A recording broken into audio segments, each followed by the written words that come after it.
Thanks for joining me, guys.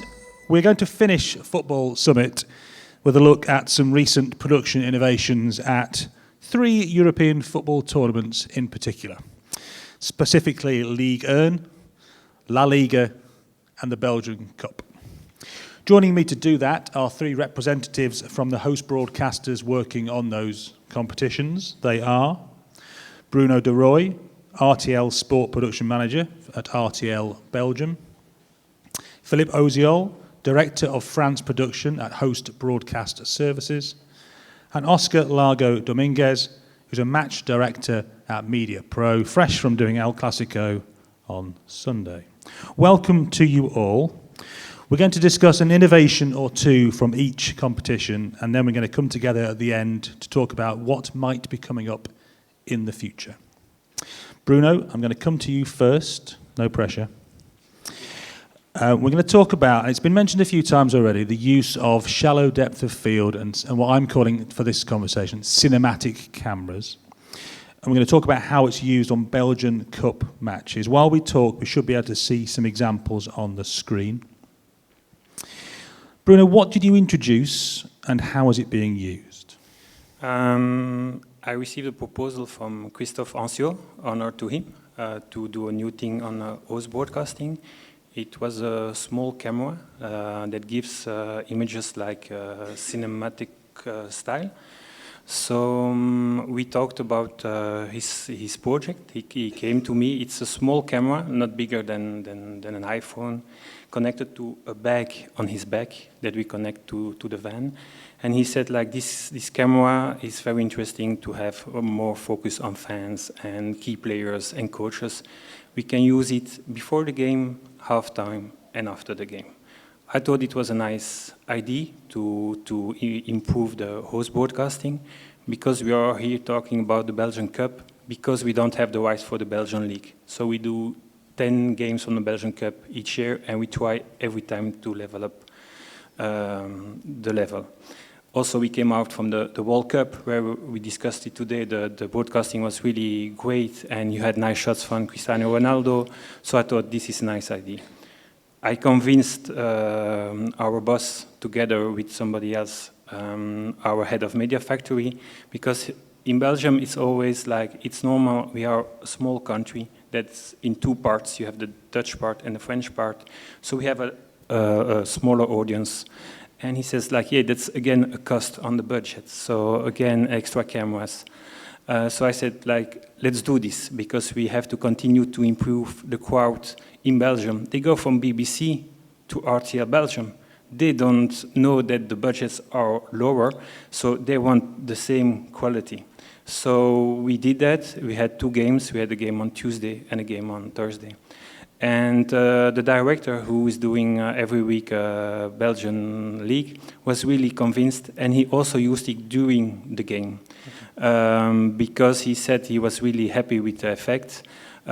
He convinced also the cameraman, the older cameraman, that it's different from the Steadicam. The Steadicam has his way to be used during the game, and that Ronin camera, like we called it, has a different use. So he used also the images during the game at the end of a series of replays from a goal or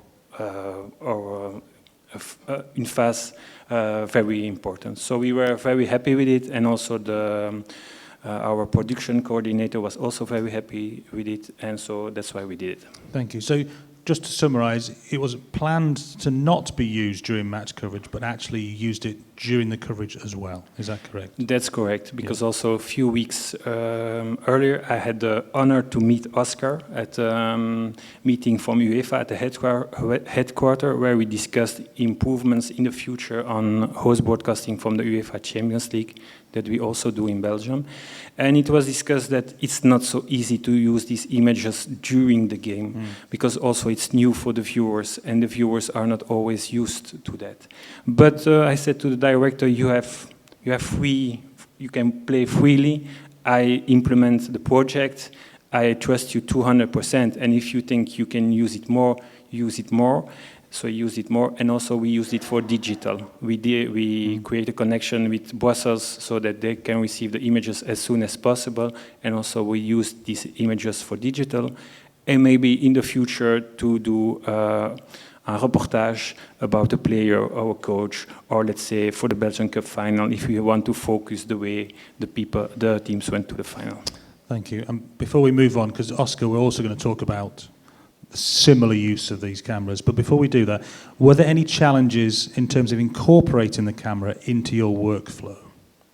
For us, the biggest challenge was to say that it's not the same as the Steadicam. Okay. It's different. And then a second challenge is a logistic. You have to have a stadium where you have to space where you can move on. And here we used it in Mechelen, and we used it in Antwerp, 2 stadiums where there was space. Also, the people from the clubs we work together with Mechelen and Antwerp are very nice, so they are not difficult. They are not saying like, what's this person doing, why he's moving, why he's coming close to players and stuff like that. And so those two were combined, and so it was successful for us. Lovely, thank you very much. Òscar, on La Liga, you also use shallow depth of field cinematic cameras. Again, we can see some pictures while you talk. How do you use, as a director, how do you use these pictures?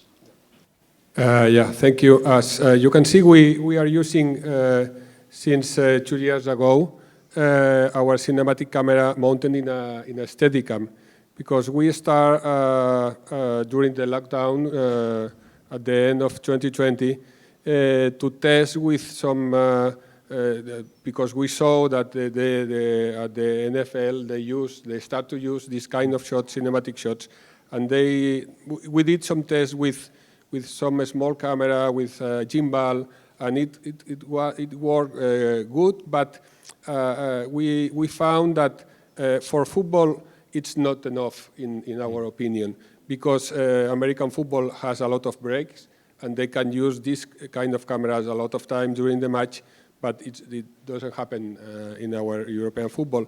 And then we start to work with the idea that to use the cinematic camera and integrate it in the workflow of the other cameras, and with the meaning that we can share the normal broadcast deep of field and change smooth with a filter that we found after 6 months working that changed very smooth, as you can see in this picture, from the normal deep of field to a cinematic deep of field.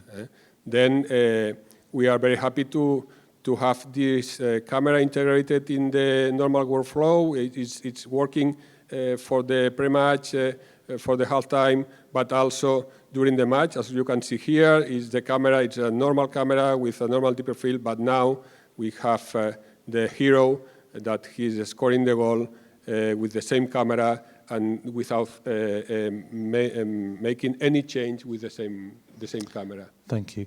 As a director, as a storyteller, what do these pictures give to the viewer? For us, the reaction of the fans was best that we expected, because mostly for the young people, they compare this kind of shots with the shots that they used to see when they play games with the PlayStation and FIFA and all of that. No? And it was very exciting for us that we didn't realize at the beginning that it will be so good.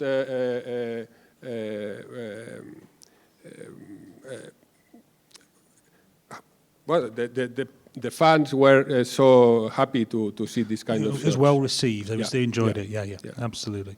Let's move on to another La Liga innovation. You've started using data in augmented reality graphics. Again, we can show some of that as well.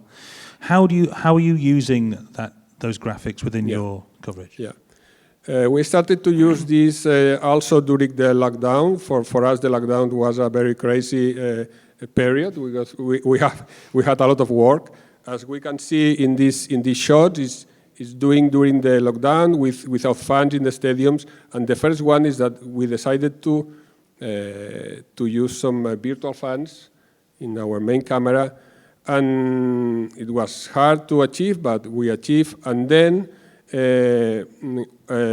once we had the virtual fans, and we know how to improve virtual graphics in a remote production, because all the graphics are from remote. We're starting to work with the people of the data from La Liga to try to add some augmented reality graphics with data in order to increase the engagement also with the young people, and to show in a different way this kind of graphics. That means that we are working for the 10 matches every week with augmented reality graphics, and also for the special matches with augmented reality graphics over the drone. So just to clarify, are they used on all La Liga matches or just the special El Clasicos? No, it's for all La Liga matches. Yeah. All consistently. Thank you very much. Philippe, we're going to talk in a moment about media management, but I know that also on Ligue 1, you also use cinematic cameras, or cinematic style cameras, but you use them slightly differently from both RTL and for Mediapro. So briefly, how do you use shallow depth of field within Ligue 1 coverage? Hello. We are not using it in live neither, because it's too complicated for us to have the right focus, and after even to go from the broadcast, and we are not at this step. We are thinking about solution with different angle camera to use it as well, but clearly I can just agree with what has been said. It's clearly a way to enhance the coverage and to be more focused on the player, and it brings a lot to the drama of the match as well.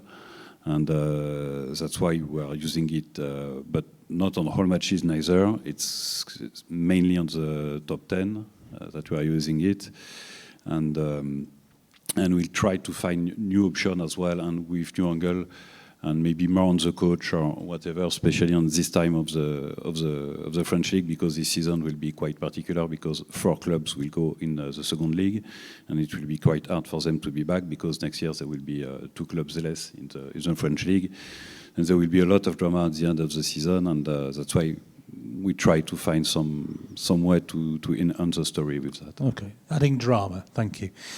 What we're going to talk about in a bit more detail is your media management. And actually, we can see a video while we talk about this as well, and how you're using that. And I think player interviews in particular, is important here. Yes, it's something that we developed years ago on the request from LFP, because we used to have steering committee with the broadcasters, and most of the times they say, okay, we are doing a nice camera plan, we have a lot of cameras, we are trying to do our best. But in fact, we miss something which is important. It's the player for the flash interview or for the interview. And then there was complaining, and clearly it's part of their rights, and it's what they want to show to their viewers. And then we explained to the club that we need the players, and the club say yes, but we didn't have the request, or the request wasn't really appropriate because the player was in a bad day or whatever, or the request came too late. Then we created a small application which is based on a more complicated one, which is handling all the activity, links to the media, via everything which stands in the stadium. And with this application, the commentators or the pitch reporter, or people who have the right for it, on it matches, can ask for 1, 2 players, and then the clubs, press officer of the club, say yes or no. And if he doesn't agree on the 2 proposed names, he can propose another one. And it has been really helpful, because now we have something which is quite clear on the request, and as well on what has been given by the clubs or not. I need to precise that it never happened with the PSG, and we always have all the players of the PSG, of course, but on different stadiums it can help a lot for that one. Thank you. We're coming to the end of the event, so we're going to start looking forwards now. We're going to start looking to perhaps some things that we might see in the future. Bruno, I'm going to come back to you now. You've recently been trialling microphones on players. Tell us about that. It was an example that has been used in the Belgian league a few weeks ago. It was the club of Anderlecht that put a mic on Jan Vertongen. Jan Vertongen, I don't know if everybody knows him in the room, but he played at Tottenham. He's the record international in Belgium. And he came back to play in Belgium last summer, and he played against Toby Alderweireld, also a Belgian international who stopped playing for the Belgian team a few weeks ago, and they played during a lot of years together at Tottenham next to each other in the defense. So first time they played against each other in Belgium.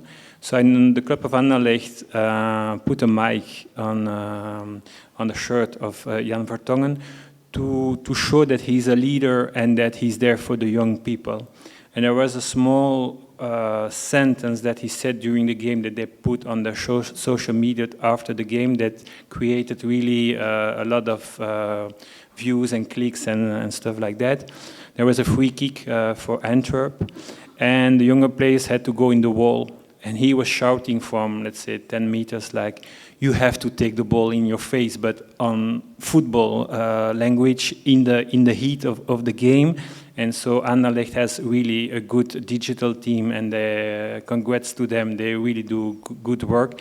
They cutted it, and they promoted Jan Vertongen as a leader of the team. And it worked very well. It was very nice. They also received some congratulations from the Belgian league, because it was a nice way to put the Belgian football in the digital world and to show that there is a nice content. So that was something new. We will see if that will have more follow-up in the future. Maybe I think the sound of a player, of the captain, of the referee could be something very interesting. Also, I think people like also when the player come on the field, when the two captains they talk to each other to know what's happening there. I think that could be a nice evolution in the future. Thank you. As a viewer, other than hearing perhaps lots of swear words, what do you think I would get from that? Would I learn tactics? Would I learn strategy? Would I hear passion? Or just swear words? No, I think also to see the stress, to see the stress from the players, the tension they have. A year or two ago, it was confidential, but we had a meeting at UEFA where we discussed host broadcasting. And Mr. Rossetti, who's the chief of the referees, showed an example on the Champions League final, and it was Tottenham against Liverpool. And after 2 minutes, Liverpool received a penalty, or in the first 5 minutes. And so we were able to listen to the audio. And it was Bjorn Kuipers who was referee. And we heard the discussion. And it was really interesting because you saw the pressure that the referee has to give a penalty quite fast in a Champions League final. I just give this example because it's the same for players, it's the same for coaches. We always focus on how good life is for them, but I think it would be interesting also to see the pressure they have and also the connection they have with other players. I heard her talking about Messi today and how important he is for his team. Maybe he's saying also nice things to the players, giving advice and stuff like that, and I think it could be interesting. And getting permission is important. So the club gave permission, but the league have to give permission. That's a very important part of this, isn't it? Yeah, that's something very important. And the club checked the regulations in Belgium, and it was possible to do it. And afterwards, they received compliments from the league because they used it on a nice way. Thank you. Philippe, I apologise for putting this on you very quickly, but I remember from an article I read in the paper that Ligue 1 had referee microphones this week. Is that correct? Yes. And did you learn, did the viewers, or did you learn the things that Bruno is suggesting from those microphone feeds? Yeah. There was, but it wasn't live. It has been reused after, and Prime Video make a short program around it. It was, of course, an agreement with the referee, and I think that what it can bring as well, of course, for the viewers, it's quite obvious, but as well, it can bring, maybe for the referee, a better comprehension from the viewers of the stress, as you said, that they have. The short time as for the director to take a decision, because you need to take it.